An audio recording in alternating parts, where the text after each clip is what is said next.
Jumpa kembali bersama Agri Fanan Channel. Video viral, PMI di Taiwan disiksa majikannya hingga keempat indera tubuhnya rusak. Bahkan dipaksa minum kotoran guguk. Sungguh tidak percaya jika saat ini di Taiwan masih ada majikan yang hatinya tidak berperi kemanusiaan, memperlakukan pekerjanya layaknya budak belian. Seenaknya saja main tangan hingga bagian penting di tubuhnya rusak. Bahkan pekerjanya dipaksa suruh makan kotoran guguk. Seorang PMI, sebut saja namanya Rika, bukan nama asli, yang dipekerjakannya sebagai pekerja rumah tangga di daerah Tianmu, Taipei City, selama bekerja 1 tahun lebih, hampir setiap hari mengalami penyiksaan dari majikannya hingga banyak bekas luka pada tubuhnya. Beruntung, Rika masih diberi kesempatan melarikan diri dari rumah majikannya setelah terkurung selama 1 tahun lebih dan mendapat siksaan serta tekanan maupun ancaman dari keluarga majikannya. Rika mengatakan, ia bekerja di Taiwan secara resmi 11 tahun. Kemudian ada teman menawari kerja menjaga anak dan dibolehkan sholat. Rika tertarik dengan tawaran tersebut karena dia berpikir alangkah baiknya kalau diizinkan sholat, sehingga dia menerima tawaran tersebut. Berawal dari sinilah petaka yang dialami Rika dimulai. Rika mengatakan ia menjadi pekerja migran Indonesia ilegal selama 1 tahun 4 bulan. Selama bekerja di sana, dia hanya mendapatkan gaji pada bulan pertama. Setelah itu, sisanya yang 1 tahun 3 bulan, ia tidak digaji sama sekali. Dia menceritakan kalau majikannya itu suka main pukul, main tonjok, hingga bibirnya rusak, giginya patah, daun telinganya memar, pendengarannya berkurang, matanya menjadi kabur, kepala, tangan, kaki, semuanya bengkak dan terluka. Rika mengatakan ketika majikannya melakukan kekerasan, ia dilarang teriak mengeluarkan suara. HP-nya juga disita, ia dilarang keluar rumah, sehingga ia tidak bisa meminta pertolongan. Ia hanya bisa menangis dan menangis dalam hati sambil berdoa. Menurut pengakuannya, ada kejadian apapun, dia yang selalu jadi sasarannya dan disalahkan. Seperti anaknya di sekolah bertengkar dengan temannya, Rika yang diamuk. Bisnis salonnya yang dikelola majikannya sepi, Rika juga yang disalahkan.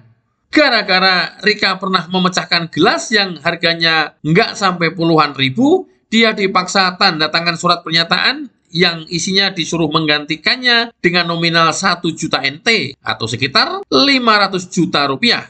Untuk melunasinya, majikan menyuruh Rika jual diri atau menjual narkoba. Jika tidak, majikannya mengancamnya akan menyuruh keluarga Rika di Indonesia untuk menggantinya. Pernah satu hari, majikannya menyuruhnya bikin kopi. Akan tetapi, setelah diminum, sang majikan merasa kepanasan. Majikan RK mengambil air panas dari termos dan langsung disiramkan ke tubuh RK. Waktu itu majikan mau berangkat kerja. Saya disuruh bikin kopi. Yi pan re xiu ya pin leng xiu. Gua jadi bisa bahasa Taiwan ini. Yang artinya setengah air panas, setengah air dingin. Mungkin masih kepanasan. Lalu dia ambil gelasnya dan menuangkannya ke gelas. Saya disuruh minum dalam kondisi yang masih panas banget. Setelah itu, majikan menuangkan air dari termos dan disiramkan ke punggung saya hingga bekas siraman tadi melepuh semua. Jelas wanita asal Indramayu melanjutkan ceritanya.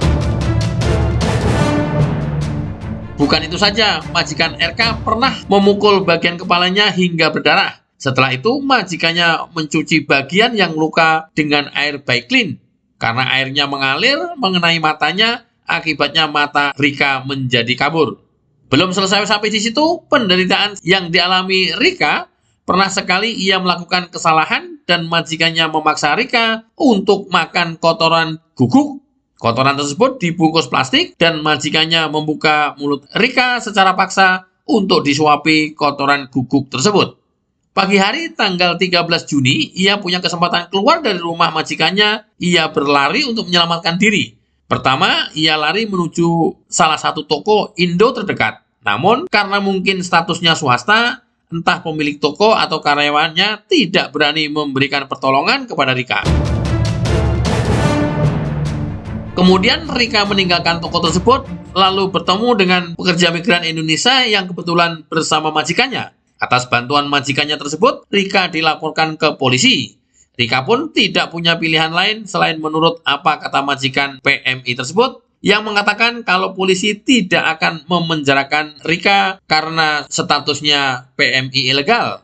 Alhasil, setibanya Rika di kantor polisi, ia diberi makan oleh petugas polisi di sana dan diperlakukan dengan baik sekali. Berita dikutip dari berbagai media massa. Mudah-mudahan Rika bisa segera sembuh dan bekerja normal kembali. Bagaimana menurut Anda? Tuliskan di kolom komentar. Jangan